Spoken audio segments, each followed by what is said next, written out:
Border থেকে গাড়ি ছেড়ে 400 কিলোমিটার গাড়ি চালাবে টার্গেট নিয়ে আমরা কিন্তু বেরিয়ে গেলাম। বেরিয়ে এসে কিছুক্ষণ দূরে এসে আমরা রিলায়েন্স পাম্পে তেল করার জন্য দাঁড়িয়ে গেলাম। সবাই বলে রিলায়েন্স পাম্পে নাকি তেল ভালো, তার জন্য আমি রিলায়েন্স পাম্পে তেলটা ফুল করার জন্য দাঁড়িয়ে গেলাম। তো যা হোক, এখানে তেল ভরাভরি চলছে, তার মধ্যে আমি ভিডিও বানাতে লাগলাম। দেখতে পাচ্ছেন যে আমার গাড়ির তেল ভরাভরি চলছে। আমি এখানে যদি ট্যাঙ্কিটা ফুল করে নিই তাহলে আমার নাগাল্যান্ড বর্ডার চলে যাবে। নাগাল্যান্ডের তেলের রেট 2 টাকা হয়তো কম আছে, তার জন্য একদম ফুল করে নেবো। এখান থেকে একদম নাগাল্যান্ডে যেয়ে তেল ভরবো। তো এইরকম করতে করতে যাক আমার 19,000 টাকার তেল ভরা হয়ে গেল। আরো তেল আটছে ট্যাঙ্কিতে, দেখা যাক ক টাকার কি আটে না আটে, ফাইনালি আপনাদেরকে দেখাবো।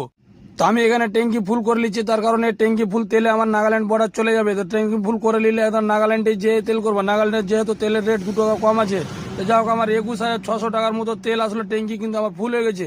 তারপর কিন্তু আমরা গাড়ি ছেড়ে দিলাম। গাড়ি ছাড়ার কিছুক্ষণ পরে আমরা চলে আসলাম বিজনি টোল। দেখতেই পাচ্ছেন যে এটা সামনে আছে আমার বিজনি টোল।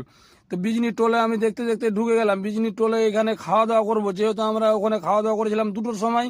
এখন প্রায় রাত 9টা বেজে গেছে আমাদের বিজনি টোল আসতে আসতে। তো আমরা এখানে খাওয়া দাওয়া করার জন্য বিজনি টোল পার করে দাঁড় করে দেবো গাড়িটা। দাঁড় করে টোলে আমরা খাওয়া দাওয়া করবো।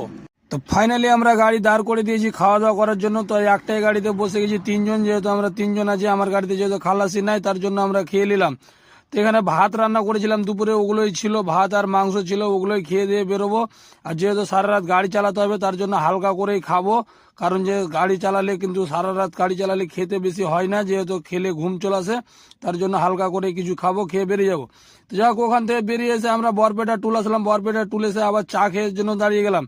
কারণ যে না ঘুম আসছিল, ওখানে যেহেতু খাবার খেয়েছি তার জন্য ঘুম আসছিল, তার জন্য আমরা আবার দাঁড়িয়ে গেলাম চা খাওয়ার জন্য। তো চাটা খেয়ে নিলাম, চাটা খেয়ে গাড়ি ছেড়ে দিলাম। তো গাড়ি ছেড়ে ওখান থেকে কিছুটা আসলাম।